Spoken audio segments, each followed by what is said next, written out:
The Table Fellowship in Mark, 마가복음 안에서의 식탁교제에 대해서 두 번째 강의를 여러분들과 함께 하도록 하겠습니다. 자, 마가복음의 중반부에서는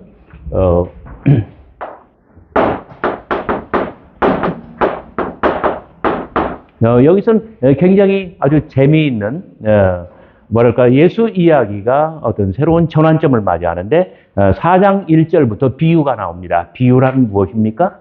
비유란 4장 3절 들으라. 그 다음에 우리말 번역에서는 빠져 있습니다만은 보라. 비유는 듣고 보는 것. 비유는 들음에서 출발하여 봄에 이르는 것. 비유는 소리로서 만드는 빛의 예술입니다. 비유가 필하면, 비유가 끝이 나면 4장 35절 항해 이야기가 나옵니다. 바다 안에는 레비아단, 리워야단이 살고 있고, 항해를 출발할 때 예수님의 제자들의 귓전에는 4장 3절부터 9절 씨 뿌린 자의 비유, 4장 26절부터 29절까지 은밀히 자라는 씨의 비유, 그리고 4장 30절부터 32절까지 겨자씨의 비유.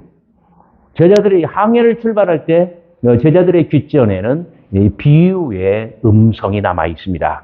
제자들은 이 소리를 가지고, 이 음성을 가지고 하나님 나라의 그림, 하나님 나라의 형상, 하나님 나라의 위대한 비전, 가슴 설레는 비전을 그려낼 수 있을까요? 그러나 4장 15절, 길 위에 떨어졌다는 것은 곧 이들을 가리킴이니 뭐예요? 말씀을 들으나 듣는 즉시 새들이 와서 그 씨를 먹어가는 것처럼 사탄이 와서 그 말씀을 빼앗는 것이라. 자, 바다 안에는 레비아단, 리워야단이 살고 있다고 그랬죠? 첫 번째 항해는 예수님의 제자들의 비유의 음성, 그 소리를 빼앗기는, 말씀을 빼앗기는 여행이 되고 말았습니다. 그러면서 5장으로 6장으로 진행하는데, 여기에는 두 차례 거대한 먹이심의 기적이 나옵니다. 6장 34절부터 44절까지 오병이어의 기적. 그 다음에 8장 1절부터 7절, 10절까지 칠병이어의 기적. 이 두 번의 기적이 나옵니다. 그런데 굉장히 놀라운 사실은 한번 강의로 제가 말씀드린 적이 있습니다만은 오병이어의 기적은 가버나움을 중심으로 바로 이 부분에서 발생했고요. 칠병이어의 기적은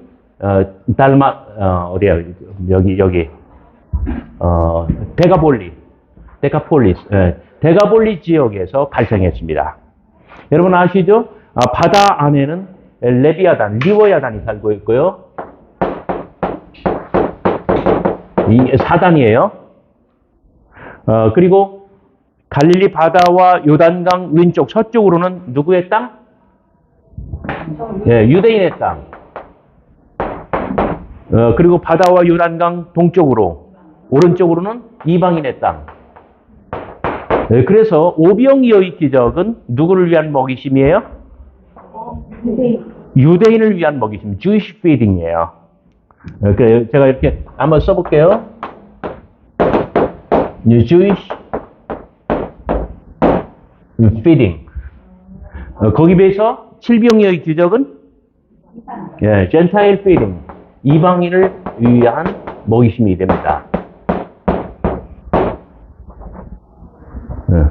자, 이렇게 마가복음의 중반부에서 만일 하나님의 테이블 펠로우십, 식탁 내지는 식탁 교제가 천국의 상징이라고 한다면, 천국 하나님의 나라는 먼저는 이방인에게, 유대인에게, 그 다음에는 이방인에게 임하고 있습니다. 이것은 거대한 잔치입니다. 남자 성인만 해도 5,000명. 그러니까 아마 실제적인 숫자로는 15,000명, 2만 명에 육박하는, 마치 이것은 모세가 들판에서 만나와 메추라기로 수없이 많은 히브리인들을 먹인 60만 명이 함께 먹은 그러한 기적과 같은 먹이심의 이야기입니다. 마가는 먹이심의 기적 이야기를 펼칠 때 몇 가지 중요한 뭐랄까요? 플롯? 어떤 의미의 숨바꼭질을 집어넣습니다. 그것은 바로 뭐냐면, 선생님, 이것은 빈들이요, 날도 저물어 가는데 저들에게 뭐를 먹여야 되지 않겠습니까? 너희가 그들에게 먹을 것을 주라. You give them something to eat. 너희가 그들에게 먹을 것을 주라. 우리가 가서 200데나리의 빵을 사다가 먹이리까? 너희에게 빵 몇 개나 있는지 알아보라. 빵 5개와 물고기 2마리를 가져와요. 예수께서는 제자들의 어떤 제안이나 질문에 대해서 일절 대꾸를 나누시고 그냥 행동하십니다. 제자들이 무시당하는 거예요. 근데 재미있는 것은 몇 절입니까? 예수께서 빵을 가지사 축사하시고 떼어 제자들에게 주시니 뭐라고 되어 있나요? 자, 빵을 가지다, 축사하다, 떼다, 주다. 아주 완벽하게 몇 절? 41절. 예수께서 떡 5개와 물고기 2마리를 첫째 동그라미 1번 가지사, 동그라미 2번 하늘으로 축사하시고 동그라미 3번 떼어, 동그라미 4번 주시며 완벽하게 성만찬 공식이 들어가 있습니다. 성만찬의 어떤 동작이죠. 더욱이 예수께서는 34절 예수께서 큰 무리를 보시고 그 목자 없는 양 같음을 불쌍히 여기사 그 목자 없는 양 같음 뭘까요? 자, 14장 27절에는 목자를 치리니 양들이 흩어지리라. 자, 이미 예수께서는 너희가 그들에게 먹을 것을 주라 말씀하실 때 예수께서는 당신의 몸으로 만 백성을 구원하실 어떤 구속사적인 희생, 십자가 죽음을 생각하신 거예요. 당신의 몸이 곧 제자들과 온 인류에게 영원한 생명의 양식, 생명의 빵이 될 것을 몸이 곧 빵이요. 빵이 곧 몸이라 이거예요. 최후의 만찬에서 말씀하실 거잖아요. 빵을 주시며 가라사대 받아 먹으라. 이것은 내 몸이니라. 이미 오병이어의 기적에는 몇 가지 제가 말씀드렸죠. 의미의 숨바꼭질에 들어가 있다고요. 첫째는 어떤 성만찬의 공식이 들어가 있어요. 두 번째는 제자들의 오해가 들어가 있어요. 그리고 세 번째로 가장 중요한 것은 뭐냐면 예수의 어떤 구속사적인 희생이에요. 당신의 몸을, 당신의 생명을 제자들과 온 인류에게, 오늘 저와 여러분들에게 영원한 생명의 빵으로 제공해 주시는 거예요. 이 거룩한 기적적인 먹임이 뭐랄까요? 이 빵을 통해서 당신의 육신이 주어질 것이 이미 유대인들과 이방인들에게 인종의 경계를 넘어 복음이 유대인에게서 시작하여 이방인으로 넘어가고 확장되는 것. 이러한 비전이 이미 여기에 나와 있습니다. 그 다음에 세 번째로 아주 주목해야 할 것이 뭐냐면 수르보니게 여인의 이야기입니다. 수르보니게 여인의 이야기 7장 24절부터 30절까지요. 내 어린 딸에게서 귀신을 쫓아주십시오. 자녀의 빵을 취하여 개들에게 던짐이 마땅치 아니하다. 나를 심한 개라 했소 하고 싸우는 게 아니라 주여 끼리에 나의 하나님 올소이다마는 상 아래 개들이라 할지라도 아이들의 먹던 부스러기를 먹을 수 있나이다. 내가 이 말을 하였으니 가라 내 딸에게서 귀신이 나갔느니라. 자, 오늘 이 이야기에서 아주 단순하죠. 내 어린 딸에게서 귀신을 쫓아주십시오. 단순히 치유의 어떤 축귀, 귀신 축출의 은사를 보였는데 예수께서는 뜻밖의 대답을 하십니다. 자녀의 빵을 취하여 개들에게 던짐이 마땅치 아니하다. 그러나 여인은 어떤 인내, 지혜, 어떤 용기, 그리고 믿음의 대답을 남깁니다. 주여 올소이다마는 상 안에 개들이라 할지라도 내 먹던 부스러기를 먹을 수 있나이다. 내가 이 말을 하였으니 가라. 내 딸에게서 귀신이 나갔느니라. 이렇게 말씀하시는 순간 빵은 제가 빵은 빨간색으로 써요. 빵은 자녀들에게서 개들에게 넘어갑니다.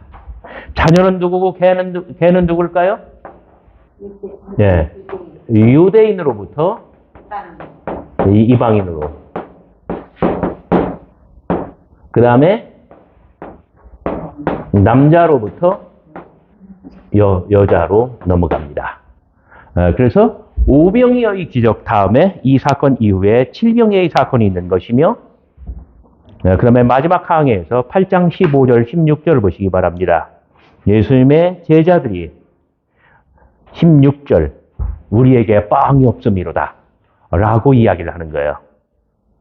대단히 놀랍습니다.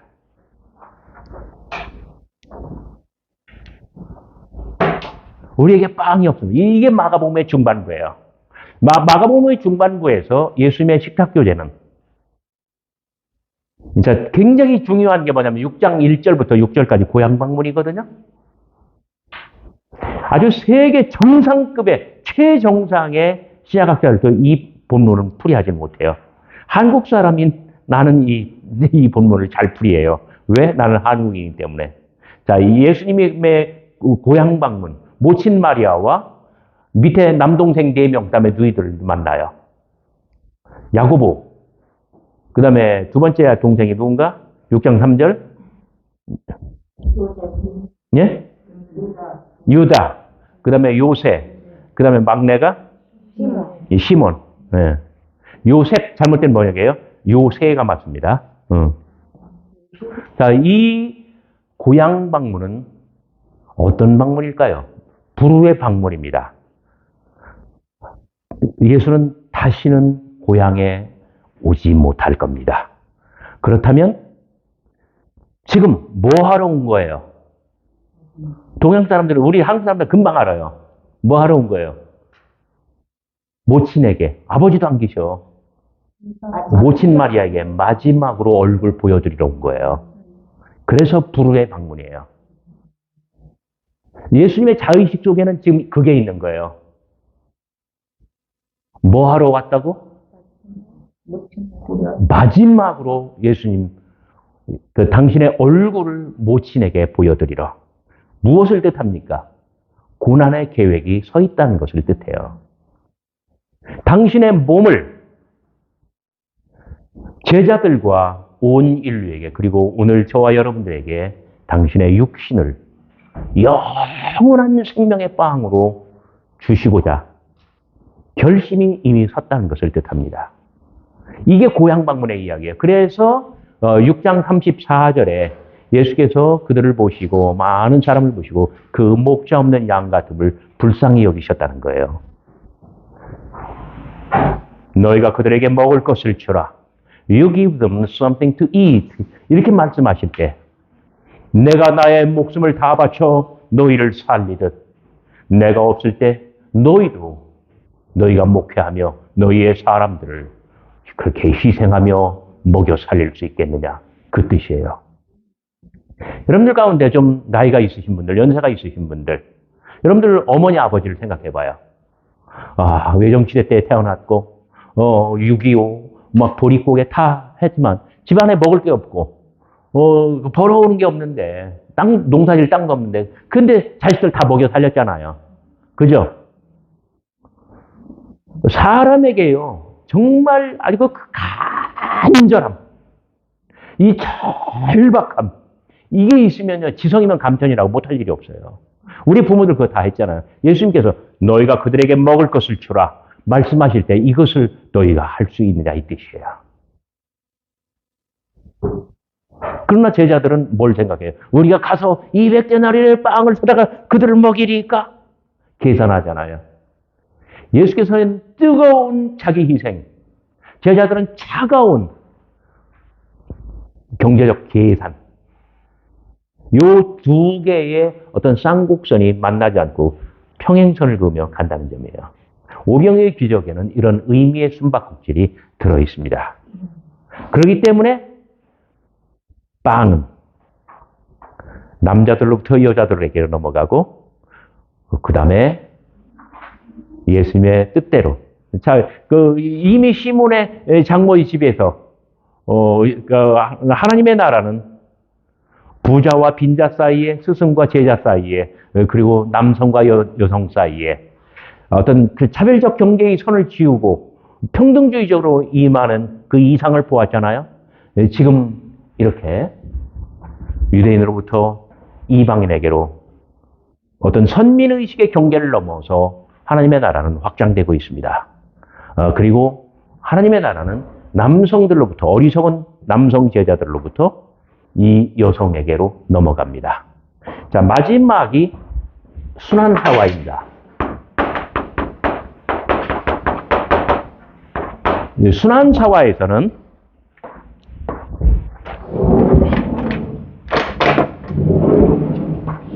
요거 이렇게 두고 할까요?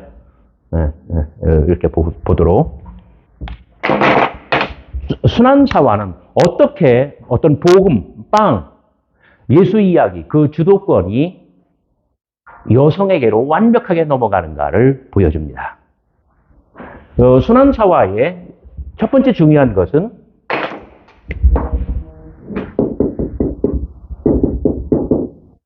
순환사화는 빵의 상징, 몸의 신학, 여기 완성되는 부분입니다. 첫 번째, 14장 1절부터 11절 사이에서 한 이름 없는 여성 예언자가 예수의 머리에 기름을 붓습니다. 분명 14장 3절 머리에 기름을 붓습니다. 예수께서는 기름 부음을 받으시고 그리스도로 즉위하시게 됩니다. 이름하여 그리스도 대관식의 이야기입니다. 그런데 8절 예수께서는 여인이 머리에 기름을 부었음에도 불구하고 예수께서는 몸으로 받으십니다. 가만두어라. 그가 힘을 다하여 내 몸에 향유를 부어 내 장례를 준비했노라. 이때의 몸. 그리하여 14장 9절 온 천하 어디에서든지 복음이 증거되는 곳마다, 복음이 전파되는 곳마다, 예수의 이야기가 말해지는 곳마다 이 여자의 행한 일로 함께 말하여 저를 기념하게 되리라. 자, 기념의 명령은 제가 설명해 드린 적 있죠? institution, 제정사. 14장 22절부터 27절까지 보시면 최후의 만찬 이야기가 나왔는데 빵 말씀과 잔 말씀 15개의 단어와 쉬운 한 개의 단어로 구성이 되어 있는데 거기에 빵 말씀과 잔 말씀 가운데 마지막에 제정사가 빠집니다. 고린도전서 11장 23절 이하를 보면 내가 받은 것은 너희에게 전하여 줬나니 주 예수께서 잡히시던 밤에 하면서 빵을 들어 축사하시고 떼어 주시며 가라사대 받으라 이것은 내 몸이니라. 너희가 이것을 행할 때마다 나를 기념하라. 이 제정사가 들어가잖아요. 나를 기념하라. 잔말씀도 마찬가지입니다. 이것을 마실 때마다 나를 기념하라. 너희가 이것을 행하여 나를 마실 때마다 잔을 마실 때마다 나를 기념하라. 제정사의 말씀이 있지만 마가복음 최후의 만찬 이야기에는 제정사가 빠지고 대신 14장 9절 이 여인을 기념하라고 합니다. 대단히 아주 놀라운 이야기예요. 이 여인이 행한 일이 그토록 귀하고 아름다운 일이기 때문에 기념받아야 할 사람은 예수 그리스도가 아니라 이 여인이 되는 것이고 기념받아야 할 행위는 예수 그리스도의 죽음이 아니라 이 여자가 행한 일, 내게 아름다운 일이 되는 것입니다. 이렇게 해서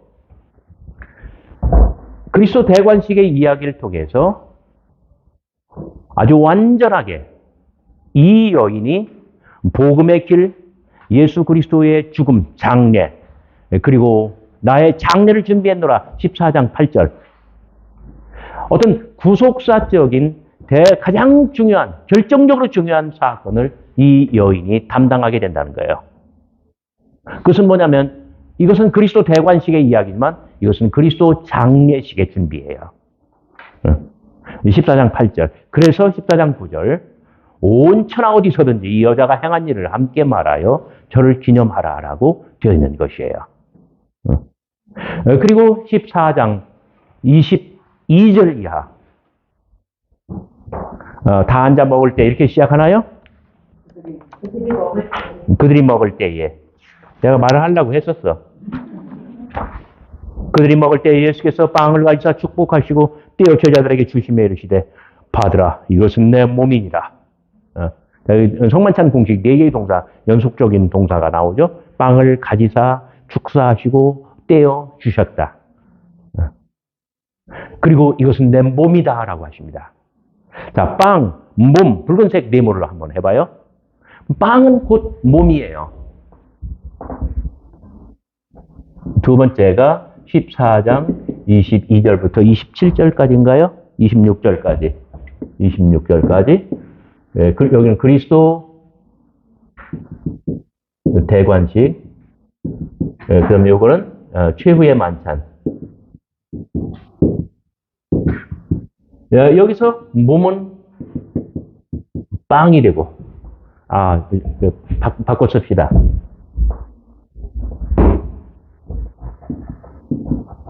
빵은 몸이라고 하고, 차는 피라고 합니다. 빵 안에 당신의 몸을 담을 수 있는 것은 왜 그럴까요? 바로 앞 사건에서 여인이 그리스도의 몸에 향유를 부었기 때문입니다. 이 향유는 머리에서 흘러내렸습니다. 그리고 온 몸을 적시고 그리스도의 몸을 영화롭게 했습니다. 오직 이 여인이 예수의 머리에 몸에 기름을 부은 이후에야 예수께서는 당신의 몸을 제자들과 온 인류에게 생명의 빵으로 주실 수 있게 된 것입니다. 순환사화는 따라서 어떻게 빵이 정말 12명 남성 제자로부터 여성에게로 넘어가는가? 빵은 곧 몸이고 생명이고 하나님의 나라고 그리고 복음이고 복음 곧 예수 이야기입니다. 이 모든 복음의 주도권이 여성에게로 완벽하게 넘어가는 것을 순환사화는 보여주는 거예요. 시간이 흘렀습니다. 골고다 봉우리 위에는 3개의 십자가가 서 있고 가운데 십자가에 예수님께서 계시며 좌우편에 강도가 달려 있습니다. 그런데 14장, 15장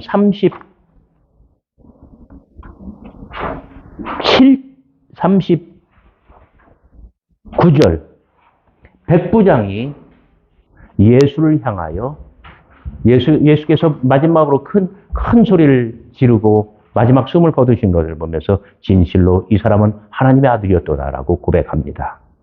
이 백부장은 십자가형을 주관하던 사람, 집행하던 사람, 사형 집행관입니다. 장교입니다. 예수께서 살아생전에 마지막 숨을 거두실 때 예수의 시야에 마지막으로 들어온 사람은 바로 이 백부장입니다. 생의 마지막 순간 그는 예수를 죽였습니다. 예수님께서 돌아가시고 직후에 사의 첫 순간 이 백부장은 예수를 향하여 이 사람은 진실로 하나님의 아들이었도다.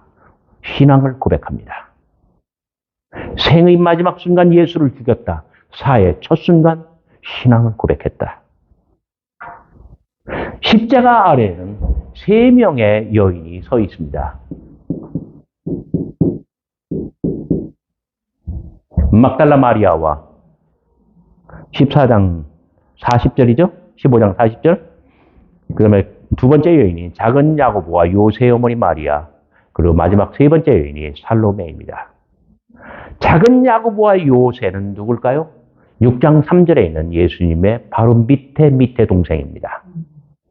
그래서 작은 야고보와 요새의 어머니 마리아는 모친 마리아입니다. 골고다 십자가에 달려있는 예수, 저만치 아래에 멀리서 예수를 바라보고 있는 모친 막달라 마리아와 살로메가 모친 마리아의 팔을 붙들고 부축합니다. 예수는 퉁퉁 부어오른 눈, 신라같이 가늘게 뜬 눈, 아주 빠르게 경련을 하면서 흔들리는 눈, 그리고 희미하게 어머니의 모습이 시야에 들어옵니다. 얼마 전 고향에 갔을 때 마지막으로 뵙고 온 그 어머니. 어머니. 어찌 이 참혹한 순간에 여기 계시나이까. 아들아, 십자가에서 내려올 수는 없느냐? 너는 많은 사람을 살려내지 아니하였느냐?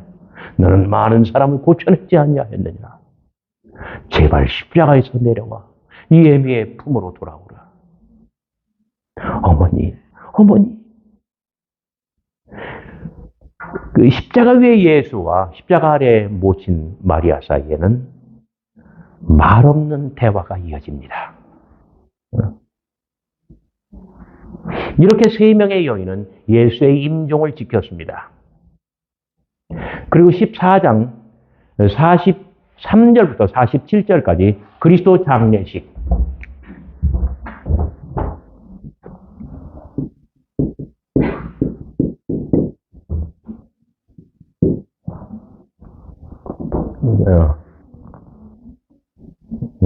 이 복음의 완성이라고 합시다. 복음의 완성. 첫 번째, 십자가 아래 세 여인이 있습니다.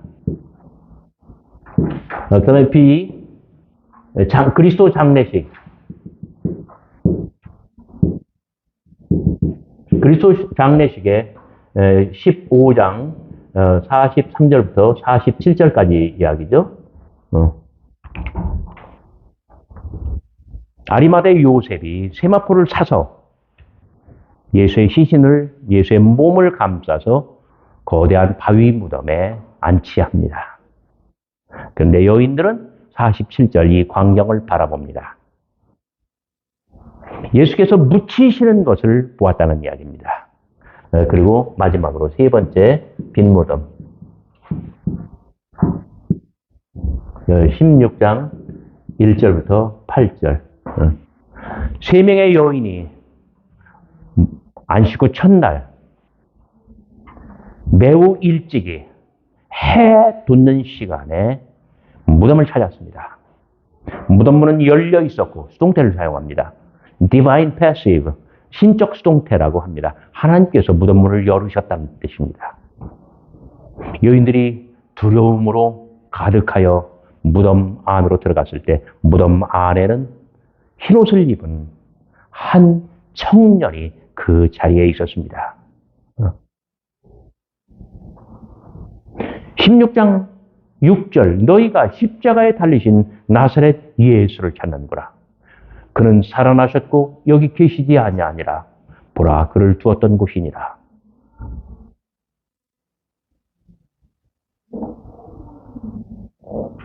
(16장 7절) 너희는 가서 베드로와 제자들에게 말하라. 전에 말씀하신 대로 너희보다 앞서, 너희보다 먼저, 여기 프로하고 go before, 너희보다 먼저 간다 이거예요. 먼저 간다.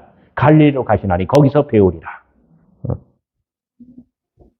그리고 16장 8절 여인들은 두려웠습니다. 아니 벙벙했습니다. 그래서 아무 말도 못하고. 그리고 복음은 예수 이야기는 여기서 끝이 납니다. 9절 이하는 나중에 후대에 덧붙은 이야기로 마가복음의 어떤 전체 이야기하고 굉장히 안 어울려요. 완전히 이질적인 것이에요. 마가복음 16장 8절에서 끝이 납니다. 무덤문은 열려 있었습니다. 여인들의 입은 어안이 벙벙하여 다물질 못하고 있습니다. 그리고 이 이야기는 미완성입니다. 그래서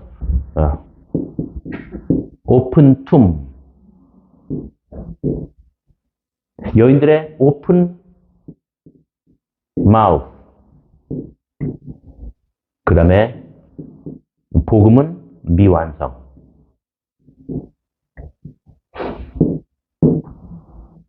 자, 여기서 굉장히 재미있는 사건, 아주 놀라운 관찰입니다. 무엇일까요? 자, 복음은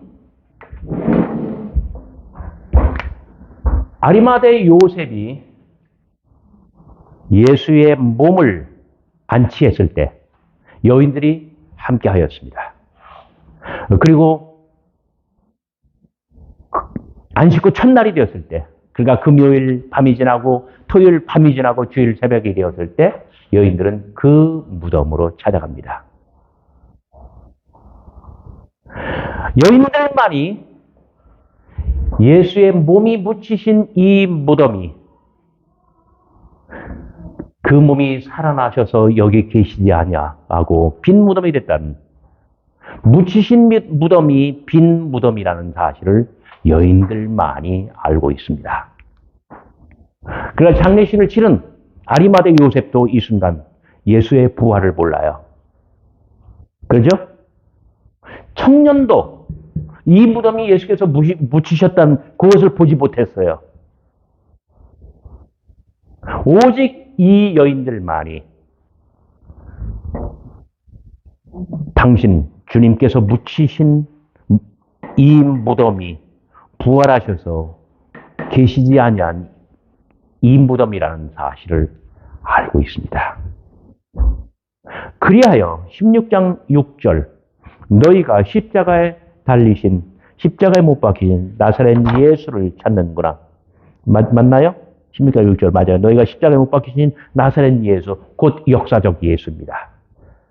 그는 살아나셨고 여기 계시지 아니하니라. 보라, 그를 두었던 곳이니라. 따라서 자, 십자가의 죽음을 바라본 것은 세 명의 여인이죠. 따라서 십자가에 달리신 나사렛 예수, 곧 역사적 예수, the historical Jesus, 역사적 예수가 살아나셔서 지금 여기에 계시지 아니한 신앙의 그리스도, 부활의 그리스도와 같은 분이심을 아는 것은 완전히 이 여인들 뿐입니다. 이렇게 해서 빵은 유대인으로부터 이방인에게로 넘어갔고 남성으로부터 완벽하게 여성으로 넘어갑니다.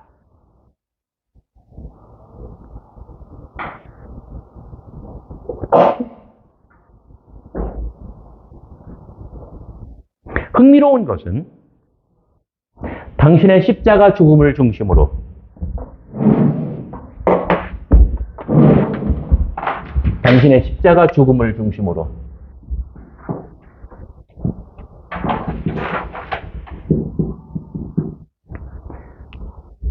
생의 첫 순간 예수를 죽이던, 예수의 십자가형을 집행하던 백부장은 생의 마지막 순간 예수를 죽였던 사람이 사의 첫 순간 신앙을 고백합니다. 백부장.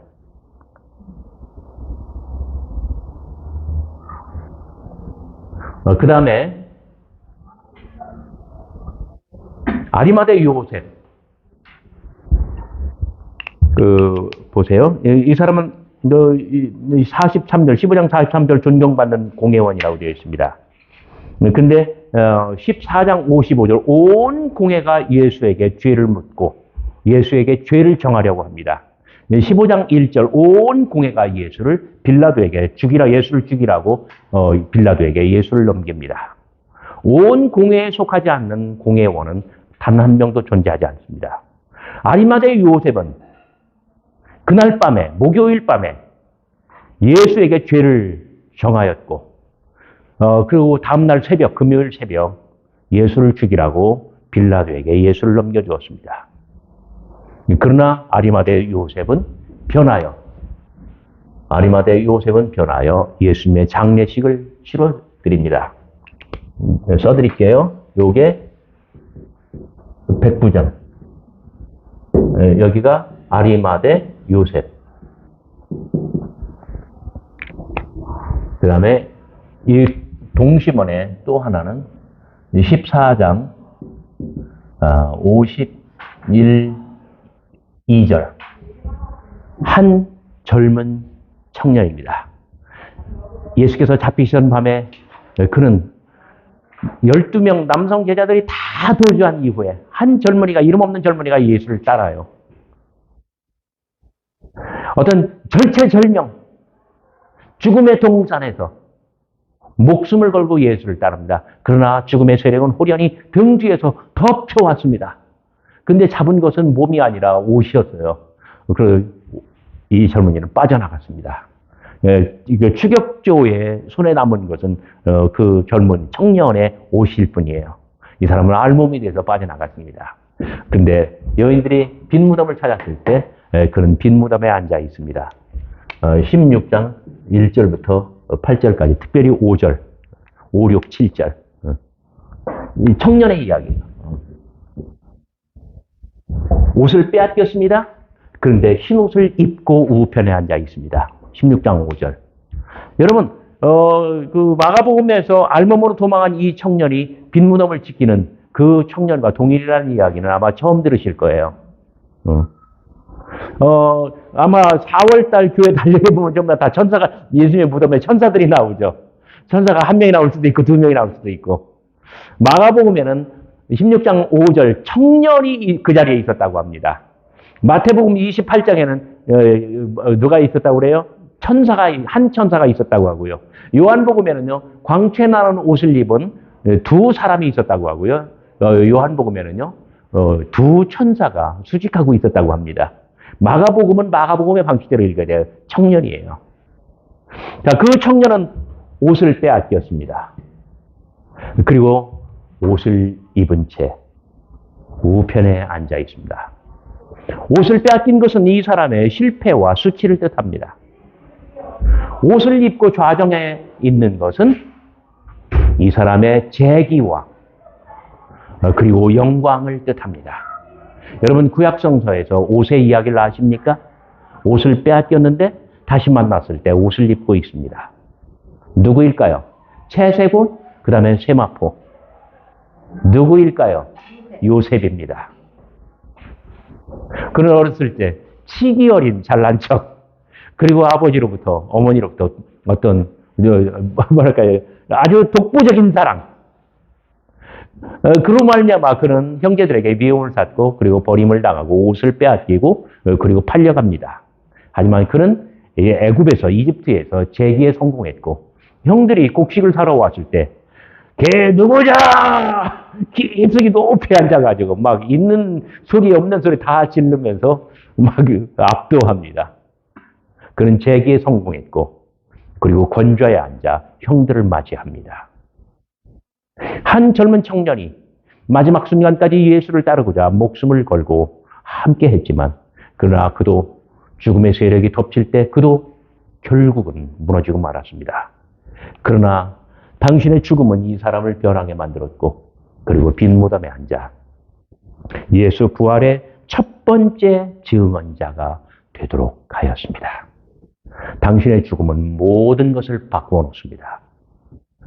마가복음은 예수님께서 어떻게 생명의 빵이 되시는가, 당신의 죽음이 오늘 나와 여러분들을 변하게 할 수 있다면 이것은 복음의 위대한 능력이고 우리가 하나님의 나라를 살아갈 수 있는 위대한 원동력이 될 것입니다. 오늘 강의 여기서 마치도록 하겠습니다. 여러분 감사합니다.